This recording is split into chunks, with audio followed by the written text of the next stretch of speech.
Hey, good morning, everybody. Well, welcome to another coffee break with Eddyfi Technologies, July 16th. My name's Lloyd Graham here in Houston, Texas, coming live on YouTube. You'd think over the last few months I'd get used to talking to the camera with no audience. I talk to myself all the time anyway, but it's a little bit different doing it on camera. So, welcome. So, I got some friends here with me that I want to introduce to you guys today. So, the topic of today's coffee break is corrosion mapping from a distance. And of course, distance is a pretty big word lately, isn't it? 6 feet. But I'm talking about a little bit more than 6 feet. I'm talking about the ability to actually manage, control, operate, survey, set up everything you need to do on the RMS phased array corrosion mapping system completely remote, states distances, countries apart. And we're going to show that today. So it's going to be a really quick coffee break. I got my water bottle. I already had my caffeine this morning. So go ahead and grab a sip and we'll get started here. All right, so I have a few little PowerPoint slides. I just want to introduce you guys to the RMS phased array corrosion mapping system, and let's get started. Oh, before I get started, if you have questions, write them down in the chat box, um, and at the end we'll have some Q&A. Don't ask me hard questions; it's too early. I'm joking. If I can't answer it, we'll get the answer back to you. But yeah, we're going to have that opportunity to answer your questions at the end. So go ahead. If you don't have a Gmail account, you can create one. It's required using the YouTube video to allow yourself to ask questions. So let's go. All right, the PowerPoint. You guys love PowerPoints. You probably had a lot of PowerPoints lately, haven't you? All right, so the RMS phased array corrosion mapping from a distance. All right, so let's introduce you guys to this solution. So what are we going to cover today? So just a couple points, quick introduction to the RMS solution. Number two, the embedded RMS control software. That is kind of the secret cookie that we have, is we have control software embedded on the M2M product line, the Mantis and the Gecko. Then I'm going to talk about remote connection. Then we're going to do a demo, and then finally we'll have our Q&A. So let's get started. I'd like to start off with a quote. So I picked this quote because it's applicable to what we're doing today. The shortest distance between 2 points is a straight line. That was coined by Archimedes, a Greek mathematician. And that's what we're talking about. Over the years of doing ultrasonic thickness, I would always explain to the students and customers that really, at the end of the day, these are really expensive stopwatches, right? They send a pulse of ultrasound through the material, wait for it to get back, and then stop their little stopwatch. And that time equates to thickness. And it's typically a straight line. However, corrosion mechanisms aren't always pretty and nice and straight, but that's what we're measuring. The shortest distance between the ultrasound going into the material and coming back, and we measure that, and that's what we get. And that's what we're talking about today is corrosion mapping. Corrosion is a very big issue in the industry. You guys already know this, but billions of dollars spent every year trying to maintain assets. And this solution that we're going to introduce today is going to benefit you guys and help you attack it. All right, so let's take a peek at, there's a beautiful picture. So right there, we're looking at the RMS control module. That's the brains, that's the little box. It's very small, like a small little laptop case, and inside it has everything you need to do to run the controller, to power up the controller, to interface with the Gecko or the Mantis. And then in this image, we have one of our newest Gecko lines featured. And looking at there, you look at the colors. And so what do you get when you take orange and purple and merge them together? Well, you get wonderful Halloween decorations. But I'm here all day. I'm just joking. So that's the that's the combination. But what you really do is you get a powerful set of tools to go out there. I call it a combination winner. So let's look at what we got here. So right now we're looking at the scanner, the RMS scanner in purple. Then you can interface this. That's the picture of our latest and greatest Mantis at the very bottom there. Let me get my laser print pointer out there so I can point. Yeah, so our Mantis here. And then we have the R-Scan Array Buggy. And so by combining these items, you're able to do tremendous corrosion mapping, as well as other inspection modalities. What don't you see here? There's a couple things missing when you think of a corrosion mapping or an AUT type system. What you don't see is an additional motor controller. You don't see joysticks. You don't see other interface boxes to try to link the scanner to the equipment. You know why? Because it's all housed in the Mantis or the Gecko. So everything you need to do to drive that unit is on the instrument itself. So I think that's really cool. So I'm going to break down these pieces, just kind of go overview them here really quick. Um, let's go. The next one would be, yep, the scanner itself. Now, there are 3 different versions of the scanner heads. You got to remember, the RMS scanner itself has been on the market for, golly, almost 10 years, more than a decade perhaps. And so this is a merging of technologies. And so this is a phase 1 merge, taking the product line from Silverwing, the product line from the M2Ms, merging them together to offer a more powerful solution. So you're looking at really essentially a legacy scanner integrated with the newest top line phased array instrumentation, and it works. So that scanner, like I said, there's 3 different scanner heads, and it depends on the geometry, the size of the asset, what you're looking. If you're looking at inspecting pipelines, storage tanks, pressure vessels, so forth, ships. So we have 3 different scanner heads to choose from. All right, so we got, oh, I keep going back because I get ahead of myself, but that's okay. So this R-Scan buggy that you're looking at here, one of the awesome benefits of this is you have a quick release connector. So you quickly connect the R-Scan buggy to the scanner. But if you don't need to do an automated inspection, you just release release the buggy from the scanner. And now you have a manual phased array mapping system. So then all you need is the Mantis and that R-Scan array buggy, and you're able to do corrosion mapping. Let's say you were doing a pressure vessel, and on the heads, maybe the heads are smaller, you can't put the scanner on there, you just manually do it. So it's a dual solution, automated and then manual. Just by a couple clicks of release on that quick release mechanism, and you have access to that handheld buggy. The scanners are very strong. How strong? Where's my mouse? There we go. The magnets on these scanners, I would say approximately 150-pound magnetic strength. So when I do training on these scanners, I make a joke. I haven't tried it yet. I want to myself, but not supposed to do that. But I would like to drive this thing up a tank and see if it would pull me up. Probably a lighter guy would do that, but it's very strong because they're purpose built. They're tough. They're made to go out there in the tough environments, in the assets, and not fall off the asset, and take a beating. And that's, in the reality of the industry, equipment needs to be able to take a beating for sure. We have our scanning bridge here, so that's where it's going to raster back and forth. We have our tractor units, those are the motors. We have tether lines attached because we always do recommend that you tether the scanner off of the asset. Umbilicals, the scanner drive module, the brains of the scanner to understand the X and Y positioning. So this is a dual axis encoder. I keep moving my mouse too far. There we go. All right. And then we have the R-Scan array buggy. So beautiful, handheld. We have index and pause and play buttons.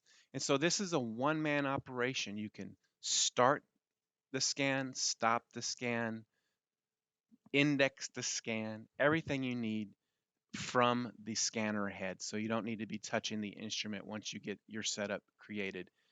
Everything is remotely done on the actual scanner buggy itself. Then we have what we call our Aqualock and probe position buttons. 5, we have some lever or cam lock mechanisms to secure that probe inside the R-Scan array, and then the wonderful ergonomic handle. So let's break down this probe. So we call it the Aqualock. That's what we term our probe. And now it's a 64 element, 7.5 megahertz phased array probe. about a 1 millimeter pitch on that probe. So very familiar to you guys doing the corrosion mapping out there in the market. But we have put we got one water inlet that's going to feed into two inlets into the probe house body. Air bubble release buttons. You got to get that bubbles out. So I will say, over the years of my experience, this Aqualock, the setup is tremendously faster. I know on previous systems, there's a lot of time trying to get air bubbles out of the system. Not so much, really not at all with this system. Number 4, you got a water seal, and then 5, a probe seal. So over here, we break it down. There's our probe.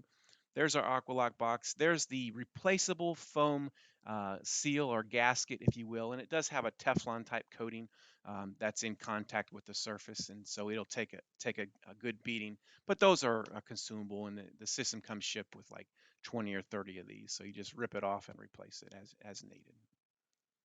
And then the final component of the system is the RMS Control Module.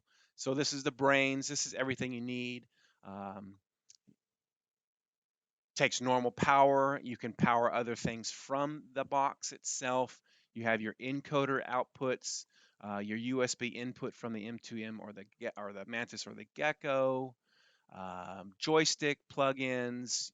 And I will say that what I'm going to talk to you about today, or we're going to show you, is the phased array side, but you also have the ability to do a conventional. We call it a SCUT, S-C-U-T, and that stands for single crystal ultrasonic testing. So you have the ability to do phased array, or you have the ability to do a single crystal inspection with the same setup. Just a matter of changing out the probe head. And we made that really quick. Just a couple screws, pop it off, pop on your single crystal, and you're good to go. All right. All right, highlighting just some kind of features or the benefits of the whole system. It's a complete turnkey solution, what we're looking at here. What does that mean? It's one company. Currently on the market, you have to buy an acquisition system from one company. You have to buy a scanner from another company. You have to buy a probe from another company. And so you get multiple companies involved, where what Eddyfi Technologies have done by merging these groups is you have one point of contact, one customer service, one technical support to cover all the product lines. And so that's the beautiful benefit of this system, is one place, one stop shop. Phased array and conventional UT, I mentioned that, yes. 1 by 1 millimeter resolution, that's about as small as you can get doing corrosion mapping, and that equivalent to a conventional inspection, it's about 10 times faster. So I know speed equals dollars in this industry, so if you can scan something 10 times faster, get the highest resolution data possible, it's a win-win for both you, the service provider, and the asset owner. Detachable cradle for manual encoded and stitchable, I say stitchable scanning. So like I said, you can take that buggy off the scanner and you can manually do inspections, and you can then stitch those scans together inside the Capture Pro software for analysis. So you can do multiple scans stitched together to make one large scan for your analysis, and that can be quickly exported into a CSV, Excel, PDF, Word, report, whatever you need to do. Very easy. Possibility to use TFM for enhanced defect characterization. The Mantis and the Gecko product line both have the ability to do full TFM FMC. And so you have that ability. By having that unit, you could go back to do more characterization of the defects. Let's say high temperature hydrogen attack or HIC. Sometimes you just can't get it from a 0 degree. And TFM, by pulsing sound in spherical waves, we start to see the legs of the cracks. Is it stepwise connected and so forth. So you have that ability. And I'll say this too. You can do multiple groups on the Mantis. And so you could do a 0 degree group. You could do another group at maybe a negative 20 to a 20 degree sweep. And so you could be effectively doing a corrosion mapping scan with multiple groups at the same time. And that's just in the conventional side, or the phased array side. It's not even approaching the TFM. And then last, detailed inspection for a vast array of applications. And so pipeline, pressure vessels, tanks, marine vessels, you name it. If we can put it on there and you can get ultrasound through, you can do it. And I just have a quick little video here of it in action. But don't worry, we're actually going to see it live right behind me here in just a few seconds. But this is him on a real world asset out inside a refinery, I think over in Europe, on a pressure vessel for this. So there he's going. That's the RMS 450 head, and he's about to index, and there he goes. All right, fantastic. All right, next topic is the embedded RMS control software. So like I said, the beautiful benefit of the M2M Silverwing combination is the fact that our guys in Silverwing in the UK and in Paris, France, just south of Paris, have put the software that you need to drive the controller on the actual Mantis or the Gecko. So there's two operating systems and this beautiful P button. I don't know if you can see it. You can zoom in to later, but you hit that P button and it toggles between the two different softwares. So I got some screenshots to show you what that would look like. So once you go into the control software, it's going to pop up like this. It's going to say, hey, which scanner are you using? So we have the 300, 450, or 600. We also have what's called an ARC, and that's to do circumferential scans uh, as it's driving down the axis of the pipe. So you have those two options. What does the 300, 450, and 600 mean? Well, it's metric. So 300 millimeter scanning bridge, 450 scanning bridge, or 600. So what is that? 12 inches, 18 inches, or 24 inches? There, I did my mouse again. There we go. Okay, so then you would say, hey, I'm going to use the RMS 300 series, the 450 or 600. Then it pops up to this next menu, and it says, okay, which one of those three scanners are you using? Now you can select it manually on the right, or you can say auto identify. When you hit auto identify, the scanner will actually scan across the bridge. There's sensors inside the bridge head, and so it'll auto recognize what scanner you have plugged in. So that's what that would look like. You just hit identify scanner. Inside the software, you have a touch panel joystick. So with your mouse or your finger, you can drive the scanner back and forth and turn it. This is a completely steerable scanner system. So you have that at your fingertips on the instrument to drive the scanner. You can do pre-populated positioning, so you could tell the RMS to drive X inches forwards or backwards, and then hit go. Same with the on the X or the raster scanning on the rail. You can tell it to move the scanner head if there's maybe a something in your way during your scan, and you need to slide the probe over. So you can't actually start to scan from the 0 position. You need to slide over maybe 6 inches. You have that ability to do that as well.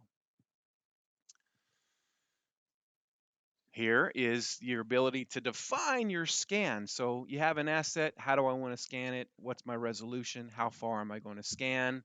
You type all that information right inside the software. And then it even gives you an actual, hey, once you start your scan, this is what it's going to look like based on your offsets and your index offset for the probe. It's going to give you a nice, beautiful graphic so that you know for sure, okay, I'm going to cover all the areas that I need to cover on the asset. And then on the options tab, of course, metric or imperial. But really cool thing I just wanted to highlight is as their software updates, you don't have to worry about downloading it from the internet, putting it onto a USB, plugging it into the instrument. You just connect the instrument to the internet and go search for any updates, and it automatically does that for you. And I thought that was really cool. Let me get a drink of my water. I hope we're doing good so far. Get you some coffee. It is still early. All right, and so that's going to cover the RMS control software. Embedded in the instrument, one button, you have access to it. Next topic is the remote connection. So I was rattling my brain this morning trying to think, well, there's some really, really good reasons to have a remote connection, to do this from a distance, if you will. And so there's the ideal way that we approach inspections. Ideally, you would send, a crew of 2 guys, maybe even 3, out to the job site. You might have some level 1 or lesser experienced technicians, maybe being trained or mentored by a level 3 or a higher end level 2. That's the most ideal. The reality is oftentimes that doesn't get to happen. The reality is sometimes you're so spread thin, and oftentimes service providers don't want to turn away work because that's what they're in the business to do, is to inspect assets. And so let's just say, for instance, you had a last minute job come up, and you look around at your employees and you say, man, I got Joe. He's competent. He's real smart, but he's never really done this fully. um, I'm confident I could send him out to the field with the kit. He can do all the safety. The clients love him so far, but he's learning, right? And this is the industry of mentoring. And so he's learning, he's getting skills experience, but phase array, doing the setup, he's just now starting to get into that. So what could you do? Well, you say, you know what, Bob, the level three, he's already in another project, but Bob could remotely connect in the field when Joe takes the instrument out, and Bob could work with Joe to do all the setups all remotely through the internet, and you can complete the inspection, you can acquire the data, you can have Bob oversight the scans, make sure all the scans are set up correctly, the gates are positioned correctly, and the data is viable collected data. And so that's one scenario that I can see a real world application. Sending a lesser experienced technician out there in the field, put it on the asset, having a more experienced or even your level three have oversight via remote connection, and actually doing the complete setup. Because look, you can have the way that you think the job's going to go, but when you get out into the field, trust me, it's a lot different than what you were told. Um, Maybe you guys can understand that. At least that's been my experience. And then, in these days of what we're experiencing here with the COVID, oftentimes, social distancing. So sometimes the less guys you want to send out in the field, the better, to protect your employees, to protect your workforce. And so if you can send less people out there and do most of the management remotely through the internet, through a network connection, that's even better. And the clients might even like it too more, because they know that you're getting oversight of the actual data as it's being collected. And what it would require to do that, I mean, most of your phones are personal hotspots anyway. I know sometimes in the refineries you can't have your phones and so forth and so on, but I think that that's changing, especially as technology starts to climb in and say, hey, look, this is what we need the hotspot for. We're not going to be taking videos or pictures of things. And so that's a couple good viable solutions. Um, and if you think of anything more, put them in the chat. I would love to see your take on the actual viability of doing this. And so, what does a remote connection look like? Well, let me say this: all of the Mantis and Gecko instruments come preloaded with TeamViewer. And so it's already on the instruments, nothing you have to put on the instrument. So you just need to be able to access it. And it's really easy. So on your instrument, you would just go to quit. And when you hit quit on the instrument, it gives you these options. It says, what do you want to do? Do you really want to shut down? Or do you want to do window access? And so you would just hit window access, and that'll take you to this window screen. There's no password needed. You just click the sign in button.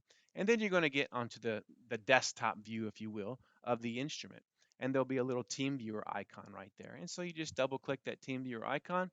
It's going to give you that unique ID to that instrument.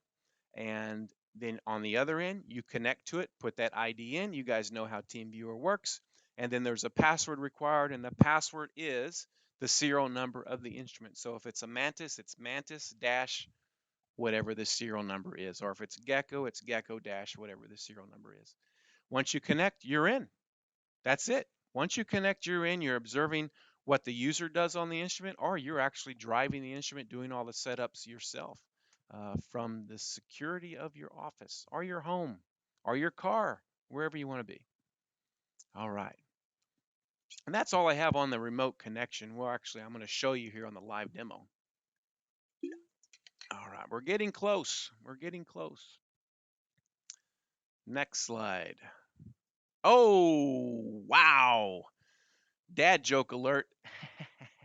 Okay, so I'm gonna give you a little joke slash story. So our Silverwing business unit manager, his name is Stuart Kinney. I hope he's watching. Shout out to Mr. Stuart Kinney. But there was a funny situation that happened at a meeting. Stuart came walking into the meeting, and I noticed that he had one yellow sock on and one red sock on. And I said, Stuart, you know your socks don't match. He says, no, they match just perfectly. I said, no, look, one's yellow and one's red. He says, oh, no, I don't match my socks based on color. I match them based on thickness. Bam. It's a thickness joke. All right, fantastic. You guys are real patient. Of course, I can't see your faces. I don't know if it was a good joke or bad, but I liked it. So shout out for Stuart for matching his socks based on thickness and not color. All right. You guys ready for the demo? Let's do the demo. So as you can see here, I'm going to move this a little bit over so you can get a better view of the actual scanner. All right.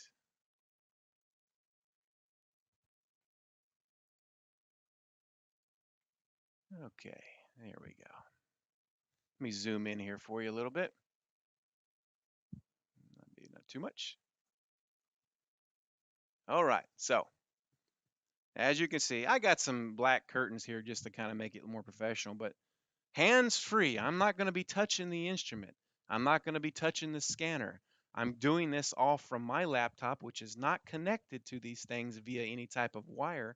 They're all connected via TeamViewer. And I already went through the process of connecting to TeamViewer when you guys weren't looking. So we're going to do a remote scan. We're going to drive the crawler remotely, and we're going to acquire the data remotely on the instrument, all from my laptop. So I could be anywhere in the world doing this.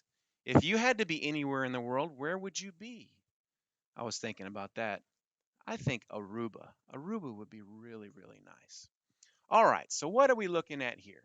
So I have TeamViewer up. So I'm going to go over here. So that's the control module software. And then I click on my tab, and that's the Mantis itself right there. So just to prove that I can drive the scanner up and down, see him go? Whee! There he goes. And you can make music with him too. All right, let's get him back in position here. Drive it down. All right.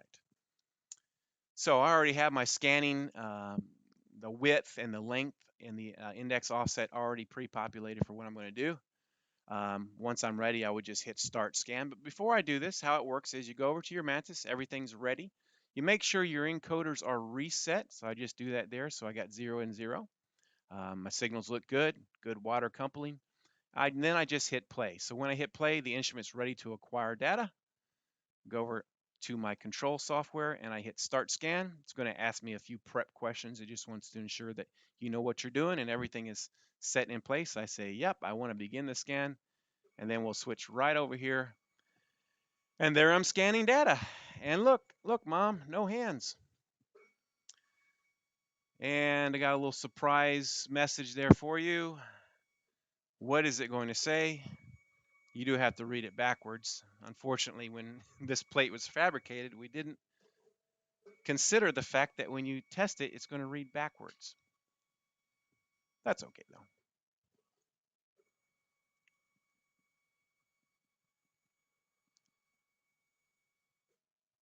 And it's done. So I just hit stop, save and analyze my scan. We'll save it there. And once that pops up, we'll take a quick peek. And then we'll take some questions. So there he is, folks. There is the world's first completely remote corrosion mapping scan job. Just use your imagination. This could happen wherever the scanner is. So as we scroll through here, I have my nice, beautiful B scan on the bottom. I have my D scan over here. I have my C scan on the top. I have my A scan on the top right. And wherever I put the crosshairs, I see right there, I'm getting my actual depth. So they've improved, greatly improved the analytics, especially for corrosion mapping. So there's lots of options that you can put inside here. But a really cool option is the live actual thickness and then the material loss in the actual inches, or you can do it in a percentage, and that's all based on the specimen thickness or what your nominal was. And so it's constantly giving you live updated indicators of how much wall loss is at the cursor position. So folks, that's what I wanted to show you. I'll just drive this down here real quick so you guys can see that it wasn't any trickery. Reset my probe head to 0, and I'll drive them down.